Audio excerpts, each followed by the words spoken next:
Hello दोस्तों, स्वागत है आपका हमारे यूट्यूब चैनल गणित एक्सपर्ट में। तो आज का हमारा टॉपिक है समय, चाल और दूरी, यानी टाइम, स्पीड एंड डिस्टेंस। तो आपने देखा होगा कि परीक्षाओं में बहुत सारे क्वेश्चन आते हैं इस टॉपिक पर। तो इस चैप्टर का जो बेसिक फार्मूला है वो है चाल इजक्वल टू चाल बराबर दूरी बटा समय। ओके, यही फार्मूला है। इसी को हम तीन तरीके से लिख सकते हैं। अगर पक्षांतर करें तो समय अगर इधर आ जाएगा तो चाल इधर आएगा, तो हो जाएगा समय बराबर दूरी बटा चाल, और दूरी बराबर हो जाएगा पक्षांतर करने पे समय गुणे चाल। ओके दोस्तों, तो जैसे कि आप देख सकते हैं, मान लीजिए कि कोई ट्रेन है 2 घंटे में 50 किलोमीटर चलती है।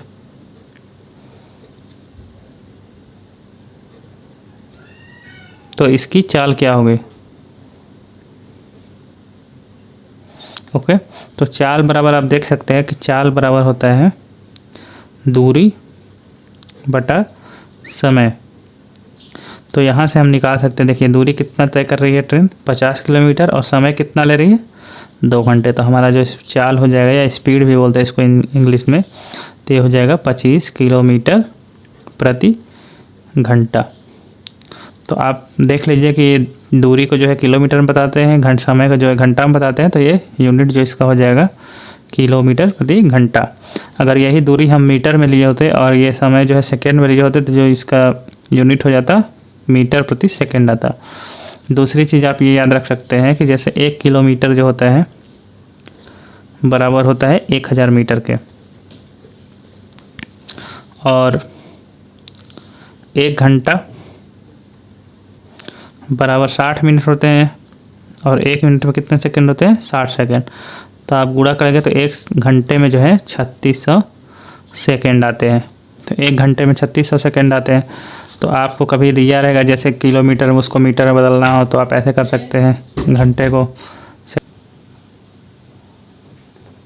तो 1 किलोमीटर बराबर होता है 1000 मीटर, और 1 घंटा बराबर होता है 3600 सेकंड। तो इस हिसाब से अगर हमें दिया रहे कि 1 किलोमीटर प्रति घंटा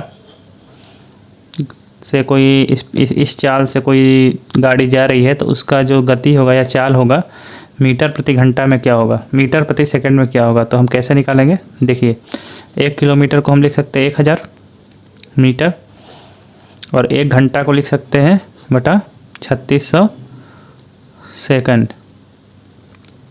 ओके, तो अब देखिए 2 जीरो से 2 जीरो कट जाएगा, और ये 5 से 2 से काटेगा 5, 10 को तो 5 बार जाएगा, और 2 से 36 को काटेगा तो 18 बार जाएगा। तो ये हो जाएगा 5/18 मीटर प्रति सेकेंड। ठीक है, तो अगर गति को जो है या चाल को जो है किलोमीटर प्रति घंटा से मीटर प्रति सेकेंड में बदलना है, तो आपको 5/18 से गुणा करना पड़ेगा। अगर वही मीटर प्रति सेकेंड से किलोमीटर प्रति घंटा में जाना हो हमें, तो 18/5 से गुणा करना पड़ेगा। ठीक है, तो ये ट्रिक है, आप याद रखिए कि इसको कैसे याद रखना है। देखिए इसमें बड़ा क्या है, 5/18 बड़ा है या 18/5। तो हम देख सकते हैं कि 18/5 जो है बड़ा है। मतलब जब बड़े यूनिट में बदलना हो, बड़े इकाई में बदलना हो, तो 18 मतलब बड़ी संख्या से गुणा करेंगे। मतलब किलोमीटर प्रति घंटा बड़ा है, इसमें बदलना हो तो ये बड़ी वाले भिन्न से गुणा करेंगे। अगर मीटर प्रति सेकंड छोटा है, हम मीटर छोटा है, सेकंड भी छोटा है किलोमीटर और घंटा से, तो अगर किलोमीटर प्रति घंटा से छोटी यूनिट में बदलना है, मतलब मीटर प्रति सेकंड में, तो ये छोटी वाले भिन्न से गुणा करेंगे। ठीक है, तो इस तरह से आप याद रख सकते हैं। अब आइए देख लेते हैं एक प्रश्न, कैसे लगता है प्रश्न। तो ये प्रश्न है हमारा कि यदि एक रेलगाड़ी 2 घंटे में 36 किलोमीटर चलती है, देखिए समय कितना दिया है 2 घंटा, और दूरी कितना दिया है 36 किलोमीटर हो गया दूरी, तो वह 1 सेकेंड में कितने मीटर चलेगी, या रेलगाड़ी की चाल मीटर प्रति सेकंड में निकालिए। ठीक है, तो इसकी चाल क्या हो जाएगी, चाल हो जाएगी दूरी बटा समय। तो दूरी है 36 किलोमीटर, और समय है 2 घंटा। ठीक है, तो ये हो जाएगा 18 किलोमीटर प्रति घंटा। तो अब इसको बदलना है मीटर प्रति सेकंड में। तो अब देखिए किलोमीटर प्रति घंटा को मीटर प्रति सेकंड बदलने के लिए 5/18 से गुणा करते हैं, तो ये हो जाएगा चाल बराबर 18 गुणे 5/18 मीटर प्रति सेकंड। ठीक है, तो ये 18 से 18 कट जाएगा, ये हो जाएगा 5 मीटर प्रति सेकंड। ठीक है, तो इस तरह से हमने 18 किलोमीटर प्रति घंटा को मीटर प्रति सेकंड में बदला, तो 5 मीटर प्रति सेकंड आया। ठीक है दोस्तों, तो देखते हैं हमारा अगला प्रश्न। देखिए दोस्तों, एक अगला फार्मूला है जो कि बहुत ही इम्पोर्टेंट है। ये औसत दूरी का फार्मूला है, औसत गति का। तो देखिए, अगर कोई निश्चित दूरी x किलोमीटर, मतलब मान लीजिए कि ये दूरी है, ठीक है, यहाँ से यहाँ तक, तो इसको अगर 2 पार्ट में डिवाइड कर दे, ये दोनों पार्ट बराबर होना चाहिए। x मान लीजिए है किलोमीटर, तो ये भी x किलोमीटर है। तो अगर सॉरी ये a है मान लीजिए, तो ये भी a है, उतना ही है। ये भी x ऑलरेडी दिया हुआ है, इसलिए हम x नहीं मान सकते। तो अगर निश्चित दूरी x किलोमीटर प्रति घंटा की गति से चलती है तथा उतनी ही दूरी y किलोमीटर प्रति घंटा से तय करती है, तो देखिए ये ये दूरी जो है x किलोमीटर प्रति घंटा की रफ्तार से गई, और ये दूरी जो है उतनी ही दूरी y किलोमीटर प्रति घंटा की रफ्तार से। तो इसकी जो औसत चाल हो जाएगी, ये औसत गति जो हो जाएगी, ये हो जाएगी 2 × x × y upon x + y kilometre प्रति घंटा। ठीक है, ये बहुत ही काम का फॉर्मूला है। देख लेते हैं एक प्रश्न इसी फॉर्मूले पे। राम के घर से उसके कार्यालय की दूरी 6 किलोमीटर है। ठीक है, तो टोटल दूरी जो है a + a जो है 6 किलोमीटर।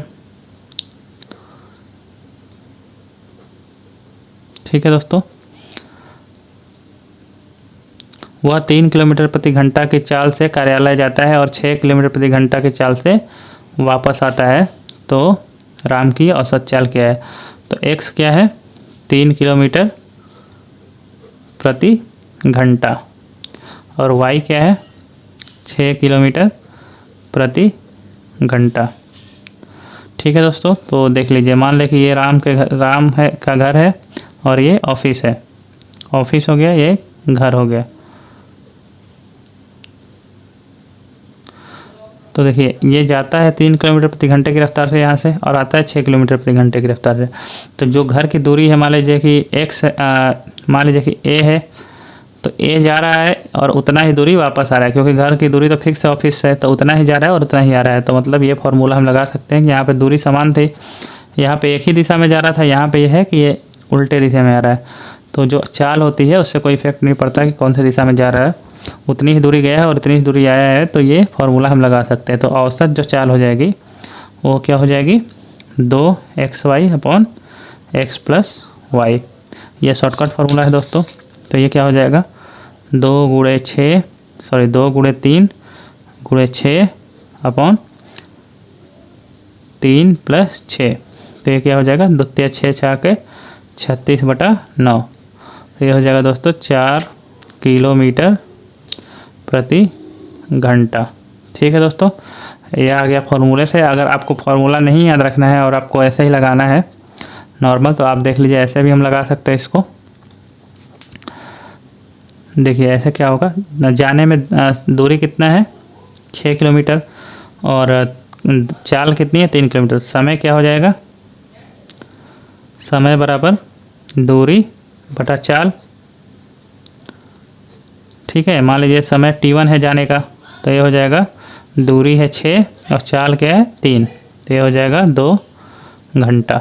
ठीक है, और आने का समय ये हो गया जाने का,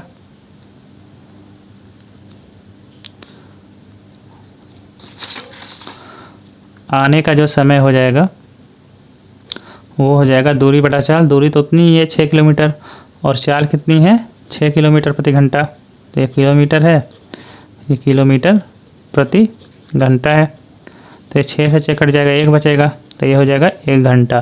ठीक है, तो आने का जो समय है वो 1 घंटा है, जाने का समय 2 घंटा है। कुल समय जो है,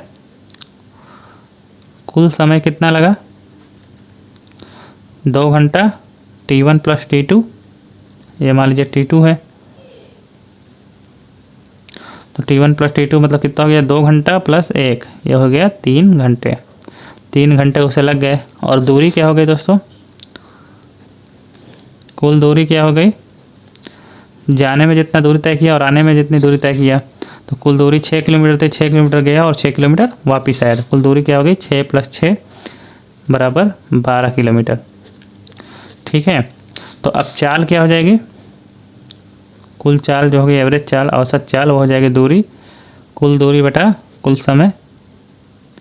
तो ये हो जाएगा 12 किलोमीटर बटा 3 घंटे, 3 चौके 12, तो ये हो गया 4 किलोमीटर प्रति घंटा। ठीक है दोस्तों, तो ये हो गया हमारा नॉर्मल जिस तरह से हम लगाते हैं फॉर्मूले से वैसा, और ये हो गया दोस्तों शॉर्टकट। इससे आप एग्जाम में जल्दी लगा सकते हैं, बट ये मेथड भी आपको समझना ज़रूरी है कि ये कैसे आता है। ठीक है, तो आशा करता हूँ आपको यहाँ तक समझ में आ गया होगा। तो बढ़ते हैं अगले प्रश्न की तरफ। दोस्तों देखिए, अगला जो हमारा प्रश्न है कुछ इस तरह से इस फॉर्मूले पर आधारित है कि यदि दो असमान दूरी असमान चाल से तय की जाए तो औसत चाल क्या होगी। ठीक है, तो औसत चाल का जो फॉर्मूला है वो है कुल दूरी बटा प्रथम दूरी बटा प्रथम चाल प्लस द्वितीय दूरी बटा द्वितीय चाल। तो कहने का मतलब है कि मान लीजिए कि ये कोई दूरी है, ठीक है, ये बराबर नहीं है। पहले केस में क्या था, ये भी ए था तो ये भी ए था, दोनों जो दूरियां थी ये बराबर थी, इधर उतना था उधर इतना था। लेकिन इस केस में क्या है, अलग अलग है। मान लीजिए ये दूरी ए है, ये दूरी बी है, ठीक है, ये कम हो सकता है, ये ज़्यादा हो सकता है, मतलब बराबर नहीं होंगे दोनों। ठीक है, इस तरह से, और जो चाल है वो भी अलग अलग है, एक्स और वाई है। तो दोस्तों इस केस में जो फॉर्मूला हो जाएगा औसत चाल का वो हो जाएगा कुल दूरी क्या है, ए प्लस बी और बटा कुल प्रथम दूरी बटा प्रथम गति। तो प्रथम दूरी क्या है ए, प्रथम गति क्या है एक्स, प्लस द्वितीय दूरी क्या है बी बटा द्वितीय चाल क्या है वी वाई। तो ये हो जाएगा दोस्तों फार्मूला औसत चाल का। तो एक प्रश्न देख लेते हैं इसी फार्मूले पे। यदि 160 किलोमीटर की दूरी, आप देख लीजिए ये एक जगह 160 किलोमीटर हो गया।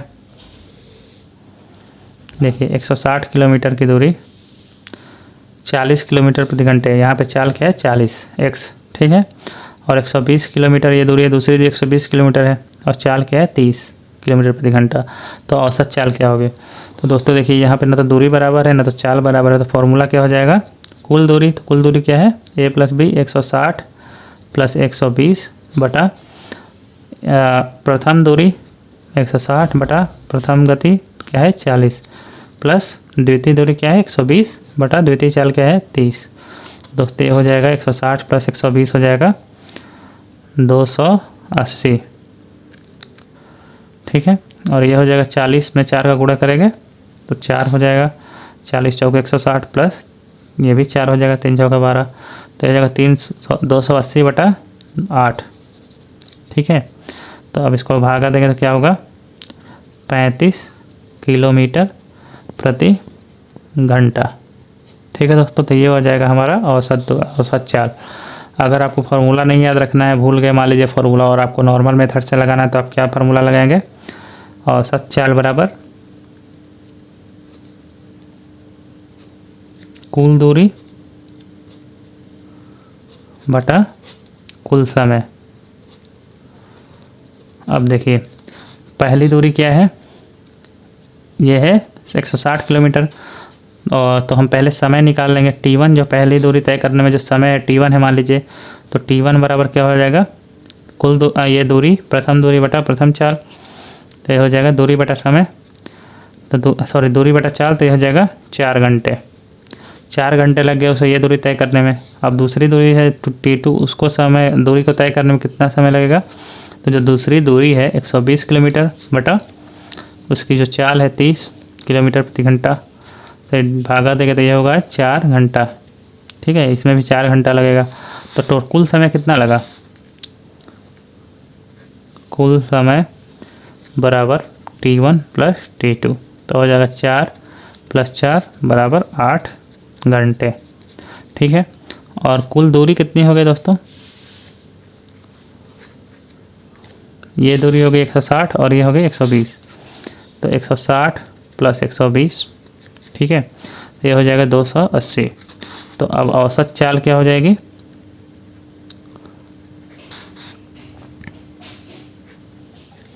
कुल दूरी बटा कुल समय, ये हो जाएगा 280/8। तो दोस्तों ये आ जाएगा 35 किलोमीटर प्रति घंटा। तो इस तरह से हमारा औसत चला गया फॉर्मूले से, यानी शॉर्टकट मेथड से भी और नॉर्मल मेथड से भी। ठीक है, तो आशा करता हूँ आपको समझ में आ रहा होगा।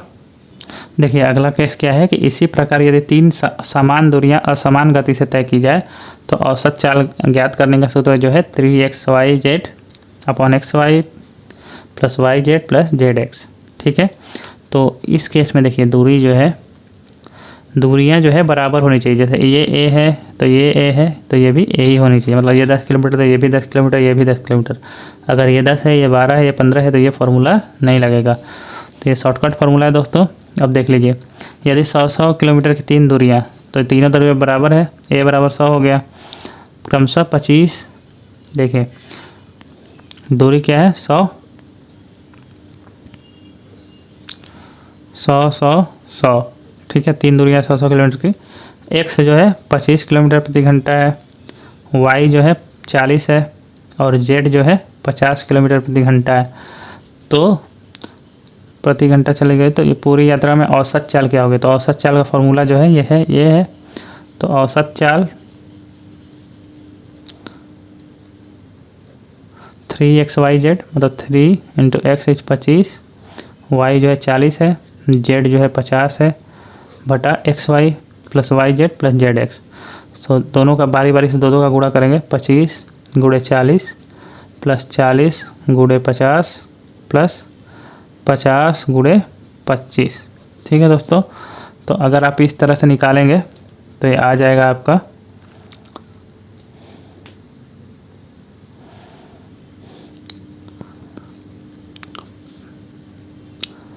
5/17 किलोमीटर प्रति घंटा। ठीक है दोस्तों, अगर आप इसको कैलकुलेट करेंगे भागा देके तो इतना आएगा या आपका, या इसको अगर दशमलव में बदल ले तो 35.29 किलोमीटर प्रति घंटा। ठीक है, अगर आपको फार्मूला नहीं याद है ये तो कैसे लगाएंगे इस क्वेश्चन को। अगर नहीं याद है देखिए, हम तीनों दूरियों में टाइम निकाल लेंगे। t1 क्या हो जाएगा, पहली दूरी अपन पहला चाल, तो पहली दूरी क्या है, तीनों दूरियां 100 ही है, 100 किलोमीटर की। पहला चाल क्या है 25, तो ये हो जाएगा 4 घंटे। t2 क्या हो जाएगा, दूरी तो उतनी ही है 100, दूसरी चाल क्या है 40 किलोमीटर प्रति घंटा, तो ये 40 को करेंगे तो ये हो जाएगा 2.5 घंटे। ठीक है, और t3 जो हो जाएगा दूरी बटा चाल, दूरी तो उतनी ही 100 ही है, चाल कितनी हो जाएगी 50, तो ये हो जाएगा 50, तो ये हो जाएगा 2 घंटे। तो कुल समय कितना हो गया दोस्तों,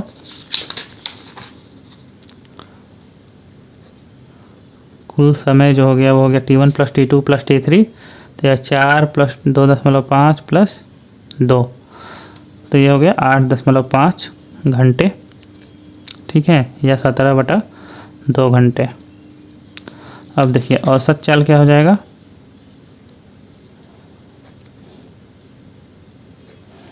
कुल दूरी बटा कुल समय। तो कुल दूरी कितना है 100 + 100 + 100 300 बटा कुल समय क्या है 17/2। ठीक है, तो ये हो जाएगा 600/17। तो इसको अगर उचित भिन्न में बदलेंगे तो ये आ जाएगा 35 5/17। ठीक है दोस्तों, ये इसको भाग देंगे डायरेक्ट हम, तो ये क्या आएगा 17×51, हाथ पे लगा 9, 17×5 = 85, हाथ पे लगा 8, ऊपर सूत्र 5, 17×3 = 51, लगभग 2 9 आएगा 35.29 किलोमीटर प्रति घंटा। तो ये हो जाएगा दोस्तों औसत चाल।